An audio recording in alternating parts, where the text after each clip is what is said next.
पांडेस tutorial classes में आप सभी बच्चों को स्वागत है। Welcome back in Pandey's tutorial classes. तो आज हम लोग चैप्टर 1 के ही न्यूट्रिशन इन प्लांट का 1.2 और 1.3 अगले वीडियो में देख चुके हैं। आपको लिंक डिस्क्रिप्शन में मिलेगा, वहां से भी आप देख सकते हैं और आप फॉलो कर सकते हैं इंस्टाग्राम pandeypa81 पे, और हमें ईमेल भी कर सकते हैं किसी भी क्वेश्चन को क्वेरी करने के लिए pandeyji7292@gmail.com पर।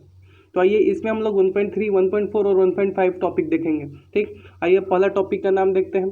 पहला टॉपिक है other mode of nutrition in plant. Okay, 1.3 जो टॉपिक है इसमें other mode of nutrition in plant है। सेकेंड टॉपिक है सैप्रोफाइटिक मोड ऑफ न्यूट्रिशन, और फिफ्थ टॉपिक जो है 1.5 टॉपिक जो है वह है how nutrition repulses the swells. Nutrition जो होती है वह किस तरह से स्वेल को रिप्लेस करती है, इसको हम लोग देखेंगे। और जो है क्वेश्चन आंसर इस चैप्टर का अगले वीडियो में देखेंगे। तो अगर आप नए हैं इस चैनल पर तो चैनल को लाइक कर दीजिए, सब्सक्राइब कर दीजिए और अपने दोस्तों के बीच में शेयर कर दीजिए। तो बने रहिए पांडे ट्यूटोरियल के साथ। आइए शुरू करते हैं अपना वीडियोज़ हैं और किस तरह से न्यूट्रिशन को अपने आप को प्रोवाइड करते हैं, आइए इसके बारे में हम लोग देखते हैं। जिस तरह से ह्यूमंस और एनिमल डिपेंड होते हैं प्लांट पे अपने भोजन को बनाने के लिए, जो कि ऑटोट्रॉपिक मोड ऑफ न्यूट्रिशन होते हैं। आप 1.5 फिगर भी देख सकते हैं, ये देखिए 1.5 figure. Do you see a yellow weirdly branch structure twinning among the stem of branches of the tree। क्या आप देख रहे हैं कि इसमें पीले पीले कलर के एक पदार्थ है जो कि एकदम ब्रांचेस जैसा निकला हुआ है स्टीम की तरफ है। This plant is known as cactus of the tree. इस प्लांट को क्या कहते हैं? कैक्टस कहते हैं। अम्ब्रेली, क्या कहते हैं? अम्ब्रेली। It does not have a chlorophylls, it take the remedy foods from the plant on which climbing. इसके पास क्लोरोफिल नहीं होता है, इसके पास क्लोरोफिल नहीं होता है, तो ये किस तरह से अपने फूड बनाता है? तो the plant on which climb is called host. ये एक दूसरे पौधे पे डिपेंडेंट है, पौधा खुद अपने पौधे पे डिपेंडेंट है। बात को ध्यान से समझिए। हम लोग ने क्या पढ़ा कि mode of nutrition, autotrophic mode of nutrition हर एक प्लांट लेते हैं क्लोरोफिल के प्रेजेंस में। सनलाइट पड़ता है तो फोटोसिंथेसिस प्रोसेस होता है जिससे भोजन अपना फूड जो है वह प्लांट बनाता है। ठीक उसी प्रकार बहुत सारे ऐसे पौधे हैं जिसमें क्लोरोफिल के ऑप्शंस होता है। तो क्लोरोफिल जब ऑप्शंस होगा तो वह किस तरह से फूड बनाएंगे और किस तरह से अपना न्यूट्रिशन लेंगे और किस तरह से अपने आप को सर्वाइव करेंगे। तो हम लोग ने ये भी देखा कि जैसे एनिमल्स और ह्यूमन बीइंग्स होते हैं वह प्लांट्स पे डिपेंडेंट होते हैं, जिसको autotrophic mode of nutrition animals बोले जाते हैं। ठीक उसी तरह कोई ऐसे सारे प्लांट जो कि क्लोरोफिल के प्रेजेंस में ना हो, उनमें ऑप्शंस हो, तो वह अपना फूड मोड ऑफ न्यूट्रिशन कैसे बनाएंगे? तो वह अपना मोड एक होस्ट प्लांट पे बनाएंगे। एक प्लांट होगी जो उसको एनर्जी देगी। आपको यहाँ पे पिक्चर भी दिखाई रहेगा जिसको कैस्टक एम्ब्रेवल बोलते हैं, एम्ब्रियल, जो कि होस्ट प्लांट होता है और इसी होस्ट प्लांट से उसको न्यूट्रिशन डिराइव्ड होता है। अगर आपको समझ में होगा तो कमेंट सेक्शन में जरूर कमेंट करके बताइए sir I am understanding, what are you teaching. Okay, so जो ये कैक्टस प्लांट है ये कौन सा प्लांट हो गया? इसे बोलेंगे पैरासाइटिक। ये कौन सी प्लांट है? पैरासाइटिक प्लांट है। Are you and other animals also kind of parasitics. इसको और सारे इसको दूसरे नाम से पैरासाइटिक्स भी कहे जाते हैं। अब ये अपने टीचर से डिस्कस कीजिएगा, मैं बता देता हूँ। पैरासाइटिक्स जो फूड्स ऑफ न्यूट्रिशन होते हैं, क्योंकि पैरासाइटिक्स में मोड ऑफ न्यूट्रिशन होस्ट से मिलता है। ओके, तो जो ब्रेड मॉडुलस ये सब जो होता है ना, मॉडल्स उसको बोलते हैं, छाता का अम्ब्रेला टाइप का रहता है। तो ये सारे मोड ऑफ सेप्राफाइटिक्स बोलते हैं, लेकिन इसमें पैरासाइटिक का बात हो रहा है। ओके, तो have you seens hurts the plants can eat, they have the few plants which have the trap insecticide and disguise them into the imagine such plant may be green और some other colour. Look at the plant, the picture like of the zug like structure and modify the leaves on the apex on the leaf and give to the open and closed mouth the pictures inside the picture of the beast। अब यहाँ पे पहली जो है वो confusion में हो जाती है कि want to know whether mosquitoes, bedbug, lichens and slugs or bloods are called parasitics। अब यहाँ पे जो है आप कभी देखे होंगे कि parasitic mode of nutrition butterfly को देख लीजिए। बटरफ्लाई क्या करती है? पैरासाइटिक होती है, किसी फूल पे बैठेगी और वहाँ से उसको फूल से अपने आप को स्टक करेगी, उसमें से जो रस होता है उसको स्टक कर लेती है, निकाल लेती है। तो ये जो है मोड ऑफ कैसा न्यूट्रिशन हो गया? तो मोड ऑफ पैरासाइटिक न्यूट्रिशन हो गया। ये कौन सी मोड हो गई? पैरासाइटिक न्यूट्रिएंट हो गई। अपना मोड किसे ली? पैरासाइटिक से ली, दूसरे को हानि नहीं पहुंचाई। बटरफ्लाई दूसरे को हानि नहीं पहुंचाती है, फूल को मुरझा नहीं देती है। ओके, बटरफ्लाई फूल को मुरझा नहीं देती है, उससे स्टक करती है। मच्छर आपको काटता है तो आपके ब्लड को लेता है, ना कि आपको किल कर देता है जैसे कि टाइगर मार देता है। बात को ध्यान से समझिएगा मैं क्या कहना चाहता हूं और उसके ऊपर एनालाइज कीजिएगा। जैसे कि पैरासाइटिक मोड ऑफ न्यूट्रिशन ने बोला गया है कि होस्ट के ऊपर डिपेंड होता है, एक होस्ट होता है और वहां से हमें एनर्जी मिलती है, न्यूट्रिशन मिलती है। ठीक, इस बात को आपको ध्यान से समझ में आया? तो पैरासाइटिक मोड ऑफ न्यूट्रिशन एक ऐसा न्यूट्रिशन जिसमें होस्ट डिपेंडेंट होता है किसी ऑर्गेनिज्म और किसी प्लांट को फूड को प्रोवाइड करने के लिए। ओके, तो जैसे कि मच्छर हमें काटा, ठीक, मच्छर हमें काटा तो वहां से ब्लड को ले लिया, अपना न्यूट्रिशन ले लिया, अपना ग्रो कर लिया। लेकिन जब हमें टाइगर काटेगा तो हम मर जाएंगे। टाइगर काटेगा तो हम मर जाएंगे, लेकिन मच्छर काटेगा तो नहीं मरेंगे। तो होस्ट एक ऐसा पैरासाइटिक एनिमल और पैरासाइटिक प्लांट एक ऐसा प्लांट और एनिमल है जो कि होस्ट को बिना नुकसान किए हुए अपना एनर्जी को अपने में ट्रांसफर करता है। इसी को बोलते हैं parasitic mode of nutrition and parasitic animals and और प्लांट। ओके, आशा करता हूँ पर समझे होंगे। चलिए आगे चलते हैं। Insects hands in the pitchers and close to the trap insects. अब देखिए, कॉल्ड इंसेक्टिवियस प्लांट, जो एक पिक्चर न्यूट्रिशन एब्जॉर्ब होता है। पिक्चर मतलब गमला टाइप का होता है। It's possible to such plant to gets require the nutrition in soil to grow. Pitchers होते हैं तो भोज। अब देखिए कंफ्यूजन में है। Pitcher plant is green, carry out photosynthesis, why do this feeds on insects. एक पिक्चर प्लांट्स होता है। पिक्चर प्लांट जो होता है वो पिक्चर जैसा, मतलब फूल रखने वाले गमले जैसा उसका मुंह होता है और उसी पिक्चर जैसे हो जाता है, जो इसमें इंटेक्सिवियर इंसेक्टोरियस स्पोर्स होते हैं। जैसे ही उस पर इंसेक्ट सब बैठेंगे, अपना मुंह बंद करेगा, उससे एनर्जी को स्कट करेगा और फिर उसको छोड़ देगा। तो ये जो होते हैं वो इंटेक्सिवोरियस प्लांट्स होते हैं, जो इसको सोच के भोज जो है वह कंफ्यूजन में पड़ गया है कि ये ग्रीन कलर के होते हैं लेकिन फोटोसिंथेसिस प्रोसेस क्यों नहीं करते हैं, अगर करते हैं तो दूसरे होस्ट पे क्यों डिपेंडेंट होते हैं। इस तरह की बात जो है भोज के मन में है। एक आगे चलते हैं। ये देखिए लिप्स मॉडिफाई हो रहा है पिक्चर की। पिक्चर्स जो है वो अपने लिप्स को क्या करिए, मॉडिफाई करिए। देखिए पिक्चर्स क्या करिए, पिक्चर पिच जो है वो अपने लिप्स को मॉडिफाई कर दे रही है। तो मॉडिफाई करेगी, वहाँ पे इंसेक्ट बैठेंगे और इंसेक्ट बैठने के बाद क्या होगा, तुरंत इंसेक्ट बैठेंगे और इंसेक्ट बनने के बाद वो अपने आप में खींचेगी और सारे लिप्स को छोड़ देगी। ओके, सेप्रोफैक्ट्स 1.4। सेप्रोफैक्ट्स क्या होते हैं? You might have seen the pockets of the mushroom. आपने कभी देखा होगा मशरूम बेचते हुए। वेजिटेबल के मार्केट में मशरूम जो होते हैं वो बेचे जाते हैं, जो कि एक अनवेरला और पैच लाइक ग्रो होते हैं, जो कि मिट्टी में सड़े rooting woods and rainy season में ज़्यादा पाए जाते हैं। कहते हैं हम लोग छोटे पे बच्चे पे थे तो कहते थे कि ये सांप का कि मेढक का छाता है, बारिश पड़ता है तो इसी में मेढक और इसी छाते में मेढक रहता है। तो इस तरह की बात जो है वो हम लोग किया करते थे कि सेप्रोफाइटिक, तो उसी को हम लोग सेप्रोफाइटिक बोलते हैं। मशरूम जो है वो इसका बहुत अच्छा एग्जाम्पल है कि जो कि मशरूम के ऊपर ऊपर थोड़ा सा छतर टाइप के निकले रहते हैं। देखिए ये जो एग्जाम्पल दिखाई दे रहा है ना, ये वाला फिगर नंबर 2। तो ये फिगर नंबर 2 जो है वो इसी छाते को हम बात कर रहे थे कि लगता है कि मेढक इसमें बैठता है। अब बरसात के दिन में देखेंगे ना, तो जहाँ जहाँ काई वाई जमती है ना, जहाँ मीठी उठी रहता है, वहाँ पे सारे जम जाते हैं। ठीक, तो let us to find what is to the nutrition to they to survive and where they get them. और जाइए कुछ पढ़ते हैं कि ये कैसे मोड ऑफ न्यूट्रिशन से सर्वाइव करते हैं और कहाँ पाए जाते हैं।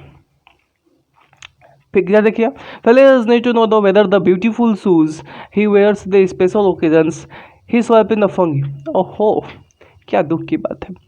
फोलिजर नाम की लड़की है, या क्या करती है कि एक जूता रखी रहती है या जुत्ती रखी रहती है एक ओकेजन पे पहनने के लिए एक ओकेजन पे पहनने के लिए, मतलब एक बहुत अच्छे से ओकेजन है उस पे पहनने के लिए उसने एक जूता रखा था, लेकिन उसमें फंगी लग गई है। रेनी सीजन में, बरसात के सीजन में क्या लगा है, फंगी लग गई है। She wants to know fungi appear suddenly during rainy season, why. और वो जानना चाहती है कि आखिर क्यों फंगी रेनी सीजन में ही लग गया। इसका रीजन आपको यहाँ पे मिलेगा।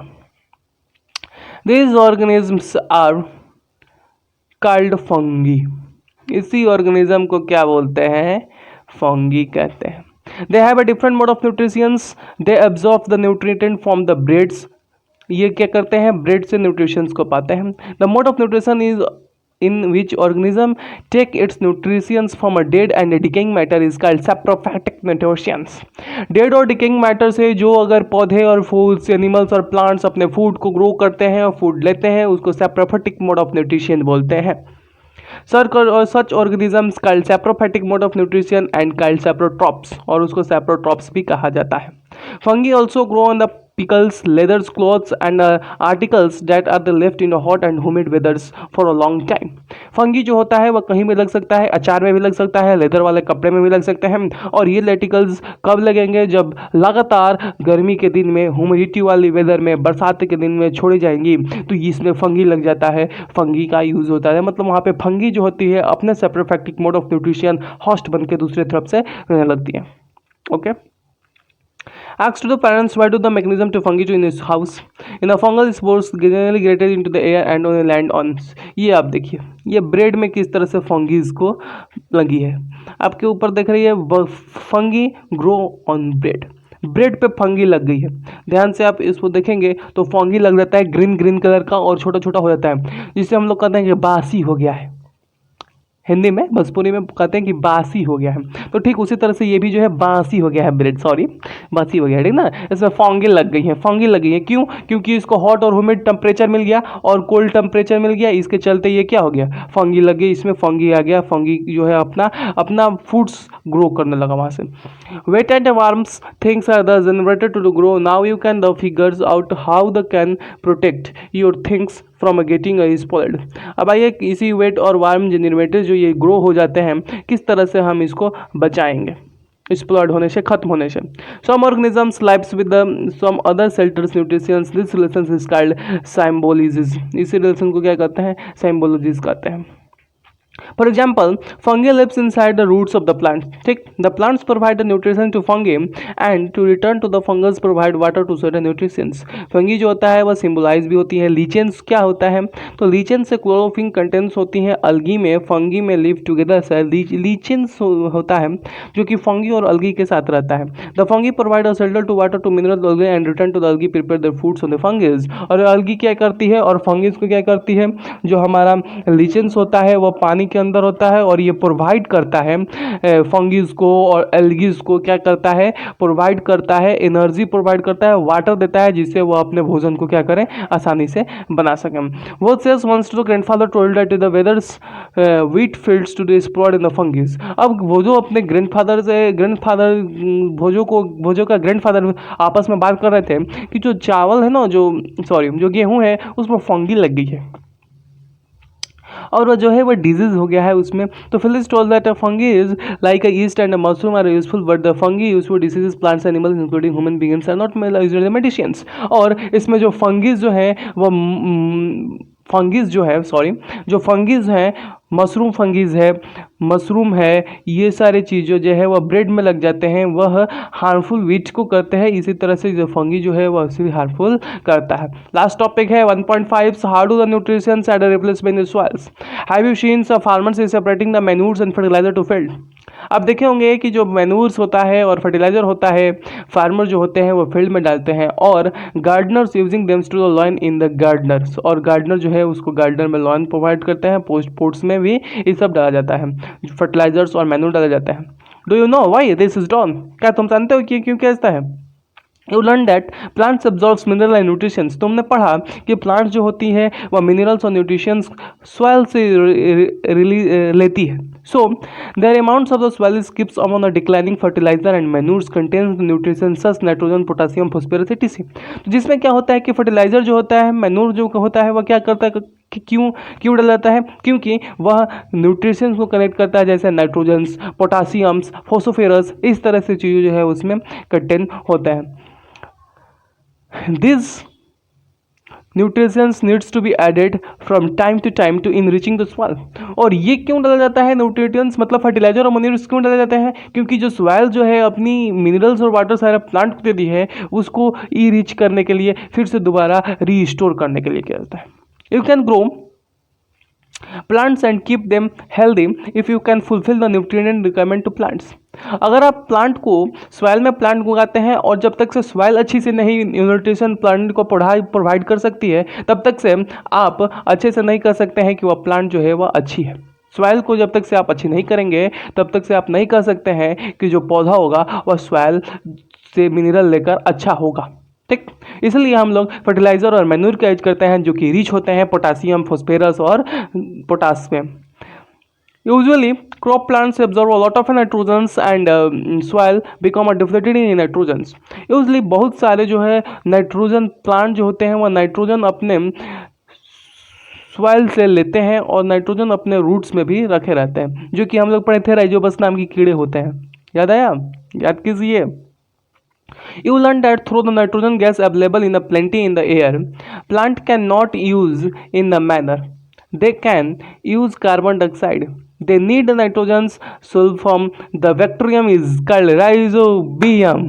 और ये राइजोबियम हम आपको पहले बताए थे और ये राइजोबियम आपको लास्ट में आ गया कि जो नाइट्रोजन फिक्सेशन की प्रोसेस होती है उसमें राइजोबियम नाम के कीड़े होते हैं जो कि नाइट्रोजन फिक्सेशन के लिए काम करते हैं और रूट नोडल से नाइट्रोजन प्रोवाइड करते हैं प्लांट्स के लिए।